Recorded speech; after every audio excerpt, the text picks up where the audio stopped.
तो रिपोर्ट में आपने देखा कैसे इतिहास कायम हो गया। अब तक का एक ऑपरेशन में इतना ज्यादा कैश मिलने का रिकॉर्ड कायम हो गया। कितनी हैरानी की बात है। लेकिन आप ये भी जान लीजिए कि इस पूरी छापेमारी की कार्रवाई में अभी तक एक भी 2000 का नोट नहीं मिला। इसके मायने क्या है आपको बता देते हैं। अलमारी में अब तक 500, 200 और 100 के नोट ही मिले हैं। सिर्फ यही बरामदगी हुई है। 30 अलमारियां हैं और उनमें एक में भी 2000 का नोट नहीं है। क्या धीरज साहू ने ऐसे में क्या 2000 के जितने भी नोट थे, क्योंकि टाइम ड्यूरेशन दी गई थी इसके लिए, उस दौरान क्या नोट बदलवा लिए थे? ये सवाल बना हुआ है। और अगर नोट बदले गए हैं तो मदद किसने की है? क्योंकि बिना मदद के ये संभव नहीं है कि इतनी बड़ी खेप हो नोटों की, अकूत संपत्ति हो और उसे यूं ही एक्सचेंज करा लिया जाए।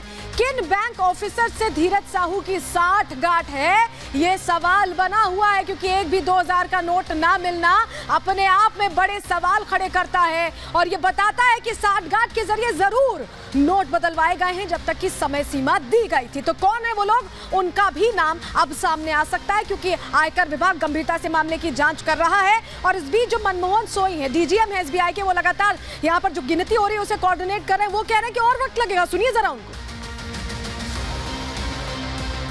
गिनती बहुत जल्दी होगा और उम्मीद करते हैं कि कल रात तक ये हम लोग कंप्लीट कर लें। 20 मशीनें हम लोग और मंगाए हैं। टोटल अभी कितनी मशीन है? टोटल अभी 30 मशीन हो गई। 500 हैं, 200 के हैं और 100 के हैं। बलांगीर में हो रहा है और संबलपुर ब्रांच में भी हो रहा है और टिटलागढ़ में। टिटलागढ़ का ऑलरेडी कंप्लीट हो चुका है। कल ही कंप्लीट होके 11 करोड़ का गिनती कर ली। यहाँ सबसे ज्यादा पैसे मतलब बलांगीर में जाता है। कल तक पूरा हो जाएगा सर? कल रात तक हम लोग पूरा प्रयास करेंगे कि इसको कैसे हम लोग कंप्लीट करते हैं। तो 2000 के नोट जब बंद कराए गए थे तो इस उम्मीद से बंद कराए गए थे कि करप्शन थम जाएगा। लेकिन देखिए जो भ्रष्टाचारी हैं नए नए तरीके निकाल रहे हैं। कैसे वो 2000 के नोट बंद होने के बावजूद भी करप्शन नहीं रोक रहे हैं। देखिए 2000 नोट बंद होने के बाद मनी लॉन्ड्रिंग बंद रहेगी ये समझा गया था, लेकिन मनी लॉन्ड्रिंग तो जारी है। जानकारी मिल रही है कि आप 500 के नोट जमा कर रहे हैं। सबसे बड़ा नोट जो है 500 के नोट जमा किए जा रहे हैं और काली कमाई को भ्रष्टाचारी क्या कर रहे हैं, गहनों में तब्दील कर ले रहे हैं, उसे बदल दे रहे हैं, गहनों के तौर पर रख रहे हैं। रिश्तेदारों और कारोबार जो करीबी हैं उनके साथ जमीन खरीदारी की बात या कारोबार चलाने की बात के जरिए ये जो काली कमाई है इसे जमा किया जा रहा है। लेकिन अब प्रदर्शन तेज हो गए। जो ये 882% हाइक हुई है 5 साल में, इसको लेकर गुस्सा है और वो गुस्सा अब सड़कों पर, अलग अलग शहरों की सड़कों पर नजर आ रहा है। आपको जयपुर, लखनऊ, दिल्ली और जम्मू की तस्वीर दिखा रहे हैं।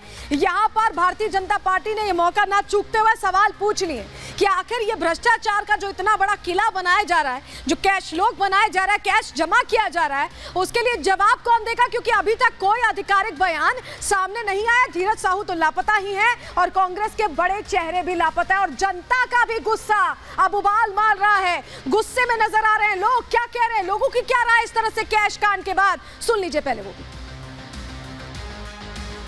300 करोड़ रुपया देश का धन जो है वो वापस जो है 300 करोड़ रुपया देश की तिजोरी में आ गया। भाई साहब ये तो पहले से ही भ्रष्टाचारी है।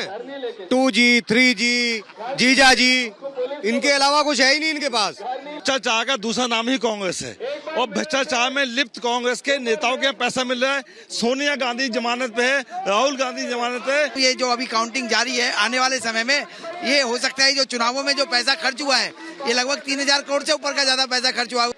ये किसका पैसा है? 300 करोड़ रुपए अब तक पकड़ा जा चुका है। गिनती अभी जारी है और जहां जहां स्टेट में चुनाव आता है तभी कांग्रेस के लोग क्यों पकड़े जाते हैं, इनका पैसा क्यों पकड़ा जाता है?